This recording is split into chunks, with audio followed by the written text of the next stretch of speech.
on the way home, I'm just driving, and I'll never forget this moment. I just got chills down my back. Holy Spirit was alive in me. And I look over and I was like, babe, did you know that God is real? like there's there's really a God that like he really made everything. And I can see now in my life that that's there's stories of like, I gave my life to Jesus. That was the moment where it shifted for me. I'm like a head first guy, but my heart is into everything. So head first was like, okay, I had to go to this place where I could just learn that he was real. But then it's like, okay, he's real. So what does he want from me?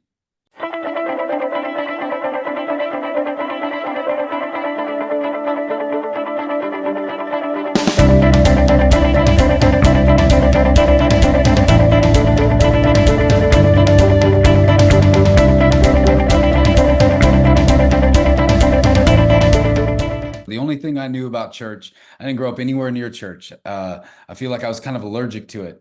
So is my family.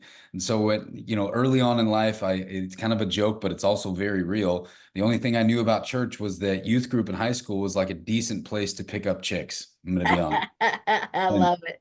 and so fast forward a little bit from there, I sold lumber for a living for quite a while. And this guy who worked for me in the lumberyard came up and he said, God told me you need to go to church. And I just laughed in his face. I Wow. knew him. He had a rough past, like a very rough past. I knew him pretty well. I'd worked with him and then he worked for me for quite a while. And I just laughed at him. I'm like, sure, bro, God told you. So first of all, there's a God. Second of all, he reached down and he told you that I need to go to church. Wow. And I'll never forget that moment because I was like, all right, cool. What are you talking about? And it wasn't like come to a church service. It was basically come to this class that the pastor had on a Tuesday night. And it was called Investigations. It's come and ask all your questions about God. Oh, And for wow. me, That's kind of cool. That's kind of cool right there. yeah, it is cool. It's like Mhm. it's kind of an apologetics church where it's where he knows the whole story of the Bible and how true it is and how historically accurate the document is and all of these things. But I was this cocky 27-year-old, and when he said that to me, I was like, okay, challenge accepted. I'll go stump this pastor. And man, I went to that class, and one of the first questions or I guess statements, not questions, I was like, look, man, nobody had Facebook, nobody had Twitter. I know what happened with this immaculate conception, right? Like somebody got the job done and you guys called it immaculate. And he kind of twisted his head and he's like, nobody had put that to me that way before, but that's good. We're gonna put that on the board. Next question. And I was like, what? No, well, don't move past me. Like I got more. And so I had all these questions, and it was this 8-week journey. And I decided that I'm just going to do this. And week 4, I learned that my wife had been praying for me for quite a while. And she kind of like, it wasn't the biggest thing that I didn't have faith when we got married because we kind of met in our party years, and she was like in her rebellious season. But it was bothering her at this point in life because we were, she was about to be pregnant with our first son, and with life happening, it really was important to her. She'd been praying to me for a while, or praying for me for a while, and on week 4, on the way home, I'm just driving, and I'll never forget this moment. I just got chills down my back. Holy Spirit was alive in me, and I look over and I was like, babe, did you know that God is real? like there's there's really a God that like he really made everything. And I can see now in my life that that's there's stories of like, I gave my life to Jesus. That was the moment where it shifted for me. I'm like a head first guy, but my heart is into everything. So head first was like, okay, I had to go to this place where I could just learn that he was real. But then it's like, okay, he's real. So what does he want from me? You know? And that shifted everything because that perspective has never left me. And now, fast forward, we won't get into the fast forward yet, but fast forward, I still look at my life that way. Like God is real, and somehow there's 7+ billion people on earth, and somehow he lets me know that he's real, that he loves me individually. That if that doesn't rock you a little bit, then Wow. like wake your heart up. Come on, he made everything. He made the tiniest insects, he made the highest mountains, he made everything, and somehow he loves you. And all those creatures, I mean, I'm passionate about this subject. All those creatures, he didn't breathe the breath of life into them. The reason you and I are talking, the reason you and I are speaking is because he breathed the breath of life into humans. He breathed it into us, and he loves us individually more than all of creation, and he made us with a specific purpose. And so, like, we've got to tap into that. And I see so many people just sleepwalking, and I'm alive to wake them up. That's why I'm alive. Love it. I love it. When you say you're alive to wake them up, when I heard from him, he said, just bring people to me. I'll take it from there. Exactly. And that's why we're here. Hey, it's real. It's changed my life. Obviously yours, like just bring people to you. He'll take it from there. And so I love that you got your message so clear, and yet it's simple.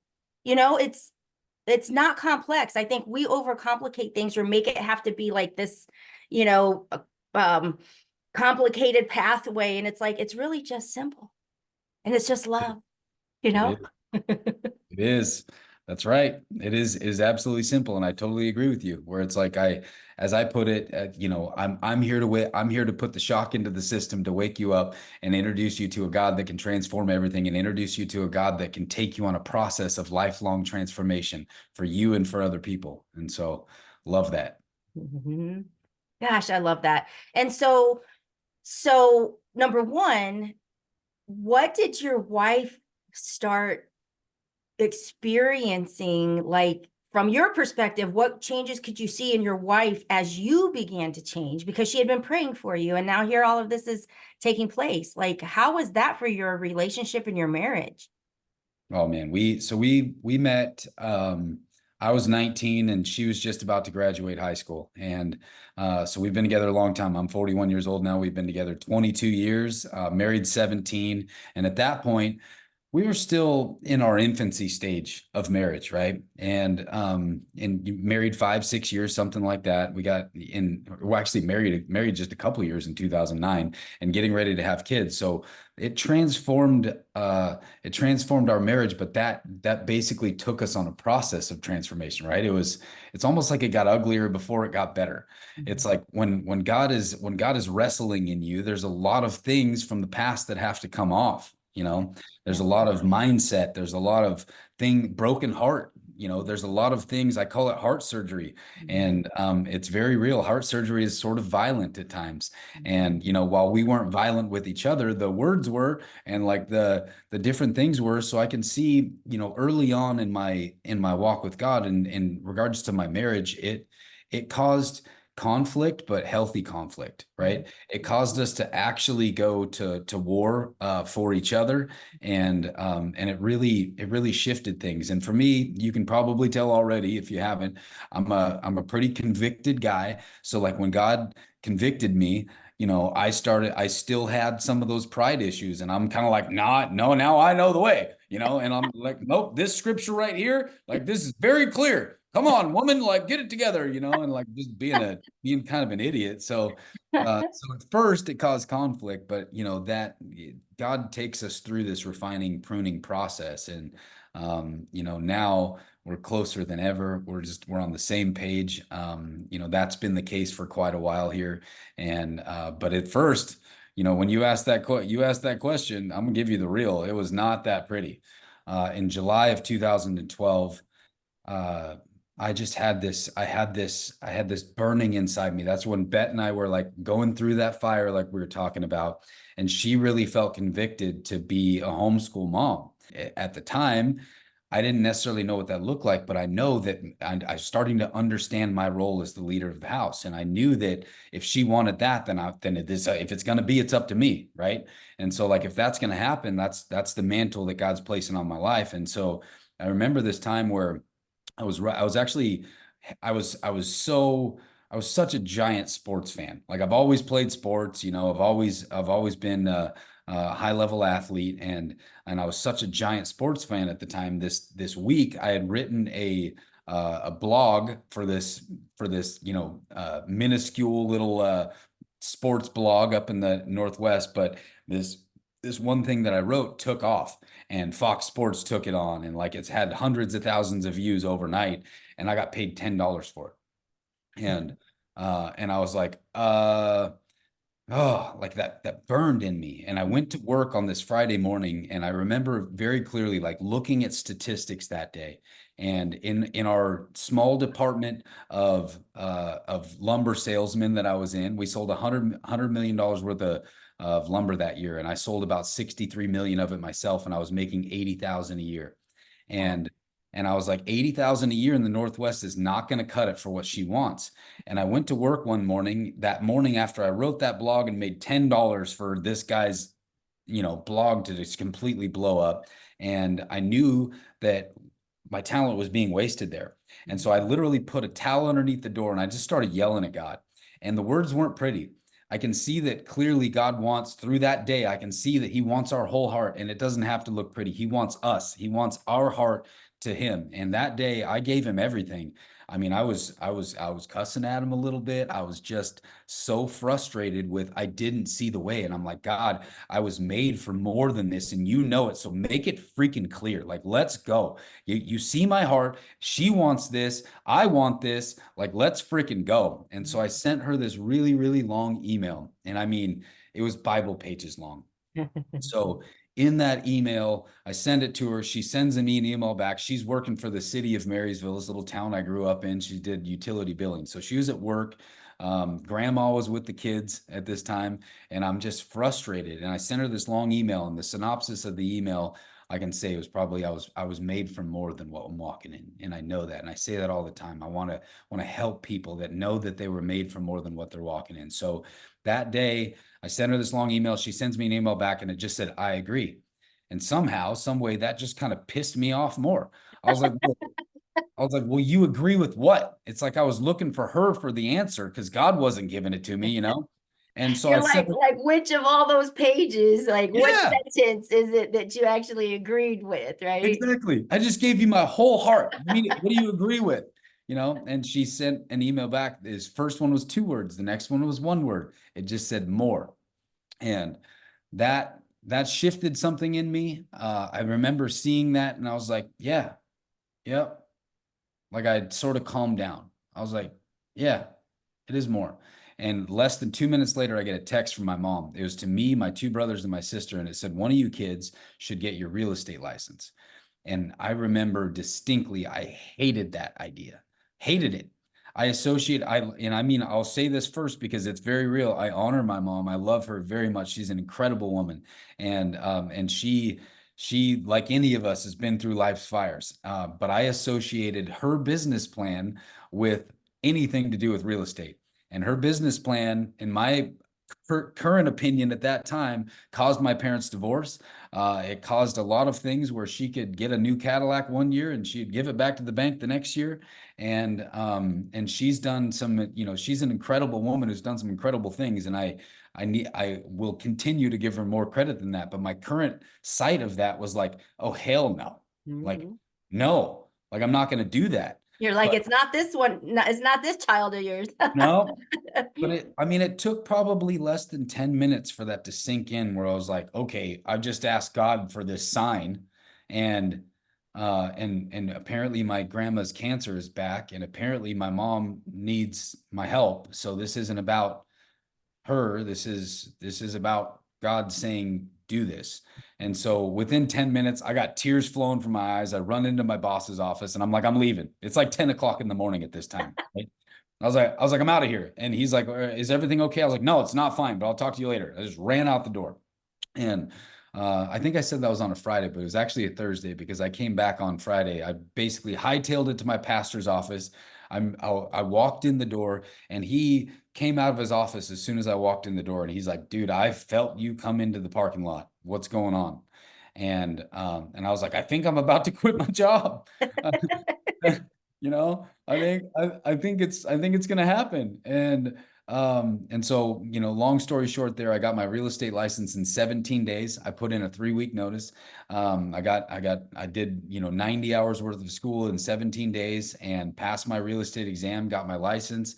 On day 18, I held an open house at this house on the lake, which is actually the house that's right next to my now business partner and best friend and kingdom partner, right next to his house on the lake. It was an $800,000 house, and we sold it that Saturday on day 18. I wrote that contract up, and Wow.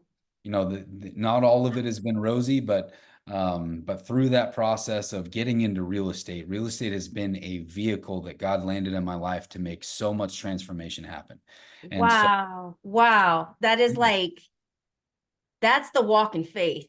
That's the, I can't see the next step, but I'm going to take it anyway because you're bringing it to me. And a lot of times I like to address the fact that when we pray and we're asking and we're, in this place, it doesn't always show up like this bow with a pretty, or, this box with a pretty bow or lights flashing saying this is it. It shows up as like, you want to ask again. Please tell me what to do, because it comes in ways that we wouldn't expect it, And so that's just another prime example of how that happened for you. Wow. Okay, so keep going. it's good. It comes as a seed, Yeah. right? Yeah. And so I look at the scripture when God says faith the size of a mustard seed, that's how he answers prayers. Most people see this massive, like you said, this shiny box, but he answers it with a seed, and he expects you to sow that seed. That's why faith is currency in life. Faith is currency in the heavenly realms. Like when in their spiritual walk, God is looking for people of faith. He's looking for faithfulness. And so when you take those seeds, and I certainly haven't sown every seed that he's given me, but I'm looking for those seeds. I'm not looking for the big shiny billboard. I used to even pray, God, show me the billboard and I'll freaking go. Like you see my heart, like I'll go wherever you send it, but I can see clearly he answers with seeds, and you just got to sow the seed. I saw something in my church that I love those. I love the people of my former church very much so, but I saw something that I think is rampant in the church, which is a poverty mindset. Mhm. And people need to step into their sonship and step into understand what it means to look like a son or a daughter of God, and step into their power and step into that light. And I know that everybody's not meant to be an entrepreneur, but a lot of us are. A lot of Yeah. us are meant to be creative and meant to create things and change the world. And so for me, I saw a lot of people at our church where even the people that worked there, where it was like a lot of churches where the staff was a big portion of the budget. We weren't transforming the world because the people that were serving the house of God were getting paid to do it, and they didn't have money and extra to change the world. And so for me, I was like, all right, I'm going to go into investing. And the vision that I had, the seed that God planted in my soul, was that I'm going to make passive income so that I can show these people that you can be a blessing in the house of God, and you can be in the house of God constantly. Where I was on different boards. I love to sing. I worship the Lord with everything I got, and he blessed me with a voice to where I can sing. So I'm going to be here singing all the time. I'm going to be here serving all the time. And you guys are going to see that I'm a financial blessing in this house rather than someone who's taking from the blessing.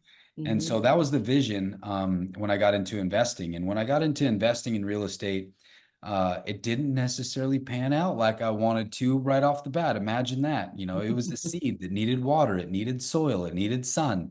And so I had to go through this process. At first, it was like, okay, I'm flipping houses.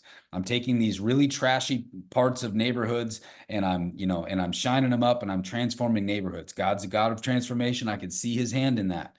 Well, that wasn't passive income. That didn't lead to me going to church all the time. Yeah. That led to me being there, managing contractors, flipping houses, built a construction company because the contractors were too hard. And like there was so much there that was taking my time away from the intended vision. And so I got to this place where it was almost like a foxhole prayer moment. I was like, God, I don't see it. You know, it was kind of that place at the office again where I was like, I don't see it. I don't see what I'm supposed to be doing here. So I'm ready. I'm here. I'm ready. I don't know what it is. This thing isn't working all that well. And man, Mondays in my business, I still serve people. I take strategic people and I just serve. And I'll find them, I'll bring them lunch, I'll run numbers for them on their investments, I'll introduce them to somebody special. I just serve people on Mondays. And on that Monday, I called my friend Andrea White. And I was like, it's strategic. She's a agent for one of the biggest developers in Washington State at the time. And I was like, hey, I'm gonna serve you today. You know that. And she's like, Jared, I love it when you call me on a Monday. And she's like, wait a second. She like had this moment. She's like, wait a second, you're a Jesus guy. And I was like, yeah. I was like, yes, I am. I didn't know if it was an accusation or what it was. I didn't, when you're in Washington, there's a lot there Yeah.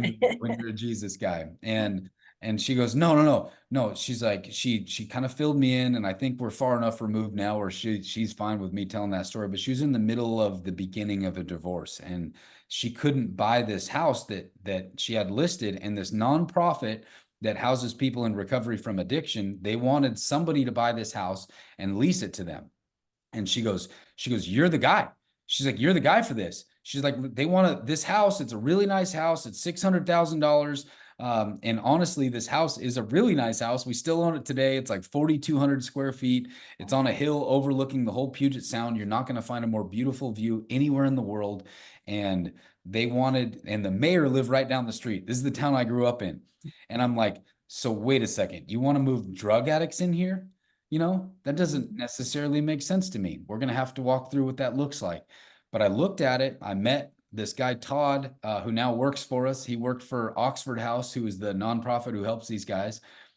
He worked for them at the time. And he's like, no, yeah, no, this is what we do. Like we take houses, and we take nice houses in nice neighborhoods, and then we fill them with people, and they pay you rent. And they're in a process of recovery. They get off of drugs, and then they have to go to meetings. They have to run the house how we say to run it, and they're accountable to that. They have to clean the house, but they're good neighbors, I promise you. And I'm like, oh man, the mayor found out about it and was not super stoked, and like he did not like it. Well, fast forward now. Today we closed on house number 61 for Oxford House. Wow. Um, 61. come on. So Wow. That is, my, wow, that's amazing. that's a God story. And so Yes. we basically had my vision of long-term passive income. The farthest I could see at the time was, I'm going to figure out how to get 10 rental properties.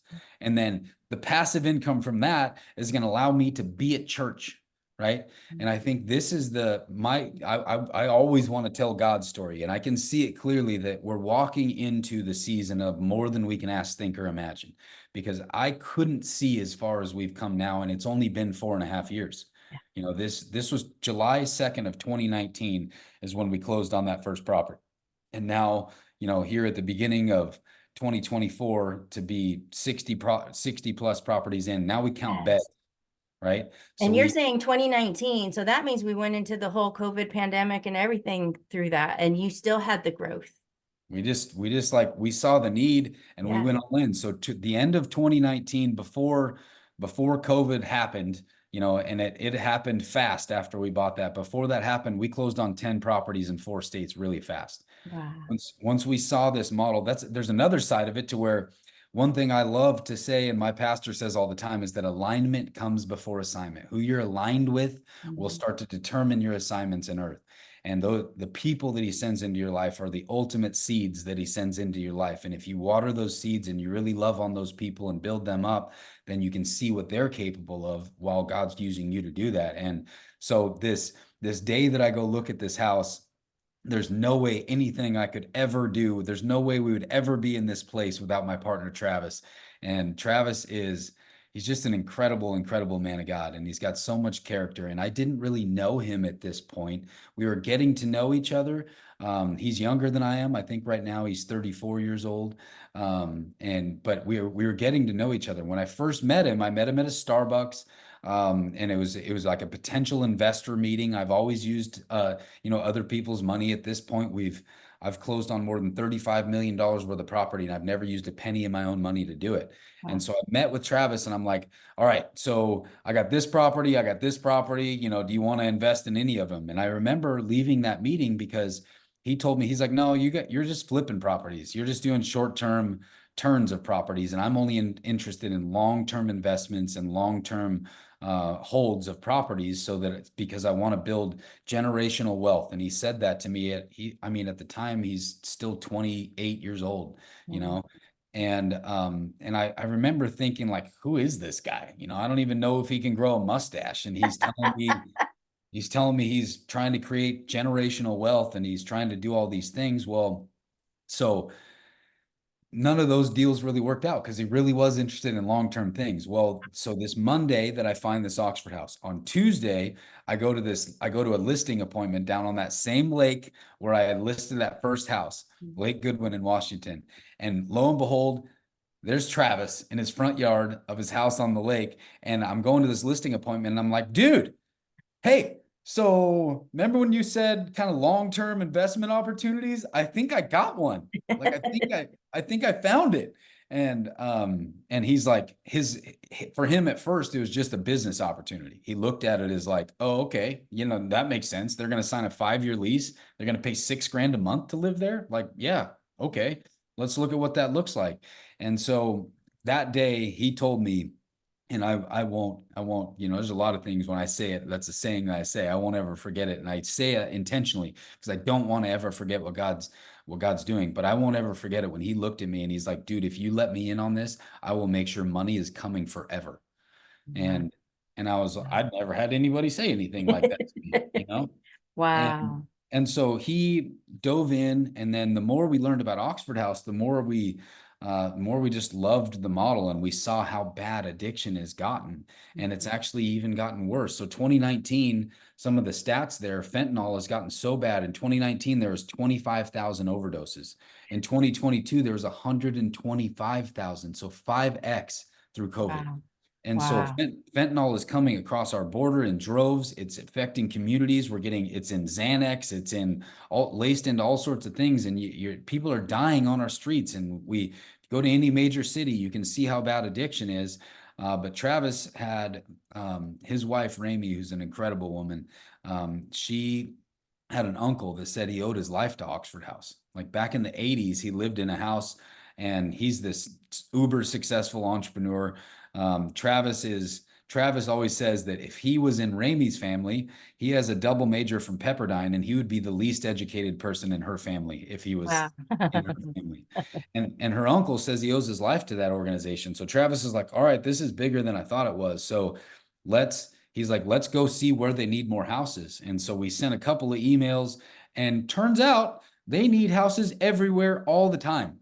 Wow. And they still to this day need houses everywhere all the time. And there is more than the need is more than we can buy. The need is more than I can fathom. The people need recovery from addiction. And when Yeah. they find that recovery, they need a safe place to try to figure out how to get their life back in order. And that's where we come in. The houses and the transformation that is happening in those are the foundation that God gave us to build everything else on. Jared, I want to thank you so much for coming and sharing your story. And hopefully someone that was listening and tuning in will be inspired to just take that next step. Whether they, like you said, it's in that mustard seed, just take that next step and God's got you.